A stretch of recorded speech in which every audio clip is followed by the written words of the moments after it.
Allah Subhanahu wa taala mengatakan dalam surah Al-Munafiqun, ya ayyuhalladzina amanu la tulhikum amwalukum wala auladukum an dzikrillah. Wahai orang-orang yang beriman, jangan sampai harta-harta kalian dan anak-anak kalian melalaikan kalian untuk berzikir kepada Allah Subhanahu wa taala. Karena memang kenyataannya jamaah kaum muslimin azani wa azakumullah, yang banyak melalaikan kita untuk mengingat Allah Subhanahu wa taala adalah harta-harta kita. Mulai dari mencarinya, mengembangkannya, mengumpulkannya, kemudian menafkahkannya. Maka harta tersebut banyak menyita waktu kita, tenaga kita, pikiran kita, bahkan bisa mengurangi kualitas dan kuantitas ibadah kita kepada Allah Subhanahu wa taala. Begitu juga anak-anak kita, istri-istri kita, ataupun yang lainnya, yang urusannya itu adalah urusan dunia. Padahal kata Allah Subhanahu wa taala, al-mal wal banun zinatul hayatid dunya wal baqiyatus salihatu khairun 'inda rabbika thawaban wa khairun amala. Kata Allah Subhanahu wa taala, al-mal wal banun, harta-harta dan anak-anak itu hanyalah sekedar zinatul hayatin fid dunya, yaitu hanya sekedar perhiasan, dan perhiasan itu hukumnya tidaklah wajib. Perhiasan itu kebanyakan menjadikan seseorang itu lalai, bahkan menjadi sombong. Maka berapa banyak di antara hamba-hamba Allah Subhanahu wa taala yang sebelumnya dia merupakan orang yang tawadu, merupakan orang yang zuhud, akan tetapi ketika Allah Subhanahu wa taala berikan harta kepada dirinya, dia menjadi sombong. Sudah mulai tidak mau taat kepada Allah Subhanahu wa taala, sudah mulai lalai kepada Allah Subhanahu wa taala, meremehkan saudara-saudaranya. Begitu juga dengan anak-anaknya yang Allah Subhanahu wa taala berikan kepadanya.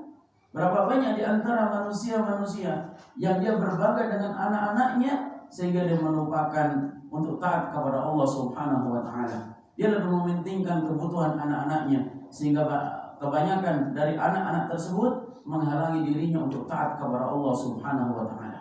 Sebagaimana firman Allah Subhanahu wa taala, ya ayyuhalladzina amanu inna min azwajikum wa auladikum aduwwun lakum fahdharuhum. Wahai orang-orang yang beriman, sesungguhnya daripada istri-istri kalian dan anak-anak kalian itu ada musuh bagi kalian. Fahdharuhum, maka berhati-hatilah kalian kepada mereka. Maka dari itu jamaah kaum muslimin azza wa jazakumullah, Allah Subhanahu wa taala mengatakan al-mal wal banuna zinatul hayatid dunya wal baqiyatus shalihat. Adapun amal-amal saleh yang senantiasa dilakukan, amal-amal saleh yang senantiasa dia kerjakan, itu merupakan hal yang lebih bisa untuk dia andalkan di hadapan Allah Subhanahu wa taala. Bisa untuk dia harapkan di hadapan Allah Subhanahu wa taala. Karena berapa banyak di antara manusia yang lebih berharap kepada harta-hartanya, lebih berharap kepada kekayaannya, kepada kedudukannya dibandingkan dengan amal-amalnya. Apa buktinya? Karena asyiknya dia untuk mencari harta, mencari dunia, maka sedikitlah amal-amalnya untuk akhiratnya.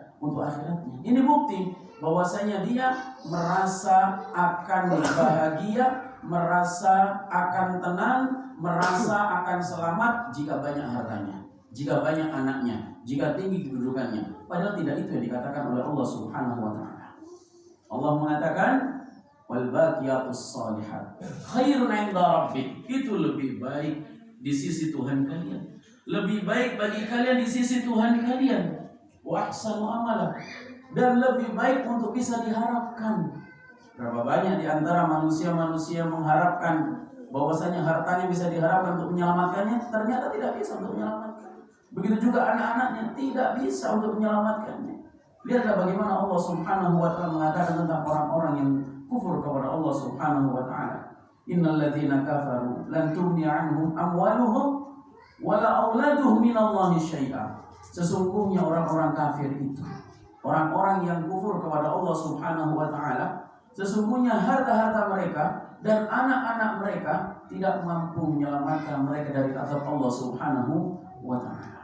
Maka dari itu jamaah kaum muslimin azza wa jazakumullah, kita yang diberikan keimanan oleh Allah, ditunjuki oleh Allah Subhanahu wa taala, pada jalan yang lurus, maka hendaklah tetap kita jaga dengan melakukan amal-amal soleh. Tetap kita jaga dengan melakukan ketaatan kepada Allah Subhanahu wa Ta'ala, apapun keadaannya, karena ciri orang yang beriman itu tidak akan menghalangi dirinya untuk taat kepada Allah Subhanahu wa Ta'ala apapun yang menimpa dirinya. Apakah dia mendapatkan kesenangan ataukah mendapatkan kesusahan, dia taat kepada Allah Subhanahu wa Ta'ala. Dia tetap melakukan perintah-perintah Allah Subhanahu wa Ta'ala, tidak sebagaimana manusia-manusia yang lainnya yang dia taat kepada Allah Subhanahu wa Ta'ala hanya di waktu-waktu tertentu, hanya di keadaan-keadaan tertentu saja. Kata Rasulullah sallallahu alaihi wasallam, "Ajaban li amril mu'min, inna amrahu kullahu khair, wa laysa dzalika li ahadin illa lil mu'min. In asabathu sarra'u syakara fa kana khairan lahu, fa in asabathu dharra'u sabara fa kana khairan lahu." Kata Rasulullah sallallahu alaihi wasallam, sungguh menakjubkan perkara atau urusan orang-orang mukmin, dan tidak ada suatu perkara yang lebih menakjubkan dibandingkan perkaranya orang-orang mukmin. Apa itu? Yaitu orang-orang mukmin itu apabila dia mendapatkan kebahagiaan, dia bersyukur kepada Allah Subhanahu wa Ta'ala atas kebahagiaan yang didapatkannya, dan itu baik buatnya. Dan apabila orang mukmin itu mendapatkan kemudaratan, kesedihan, musibah dan yang lain-lainnya, maka dia bersabar, dan sabar itu baik buatnya. Dan perlu diketahui jamaah kaum muslimin azani wa azakumullah, bahwasanya bentuk kecintaan Allah Subhanahu wa Ta'ala kepada hamba-hambanya itu tidak hanya dengan diberikan oleh Allah Subhanahu wa Ta'ala berbentuk kesenangan yang disenangi oleh hamba-hamba tersebut. Akan tetapi ada kalanya Allah Subhanahu wa Ta'ala memberikan rasa cintanya kepada hamba-hambanya dalam bentuk sesuatu yang tidak disenangi oleh hamba-hamba tersebut. Apa itu? Musibah. Apa itu? Ujian yang menjadikan hatinya bersedih, yang menjadikan matanya berlinang. Sebagaimana sabda Rasulullah sallallahu alaihi wasallam, "Innallaha idza ahabba qauman ibtalahum." Sesungguhnya Allah itu apabila mencintai sebuah kaum, maka Allah akan mengujinya.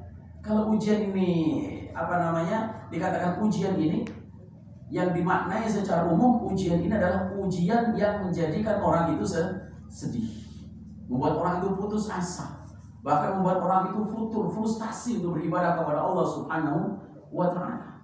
Allah akan uji dia. Faman radiya falahu ridha, faman sakhita falahu sakhit. Kata Rasulullah sallallahu alaihi wasallam, barang siapa yang ridha dengan ujian Allah Subhanahu wa Ta'ala, maka Allah pun ridha kepadanya.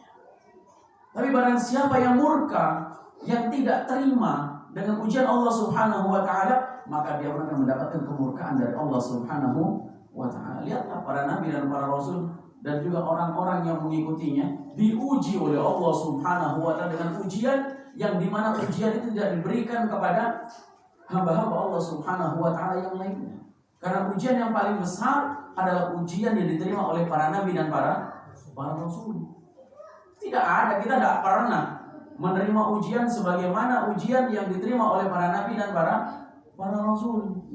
Tidak pernah. Oleh karena itu Allah Subhanahu wa Ta'ala mengingatkan kita, apabila kita berputus asa dari ujian-ujian yang telah Allah Subhanahu wa Ta'ala berikan kepada kita, apakah dengan ujian-ujian tersebut sudah menjadikan diri kita pantas untuk masuk surganya Allah Subhanahu wa Ta'ala? Padahal belum datang ujian-ujian sebagaimana ujian yang Allah ujikan kepada orang-orang sebelum kita.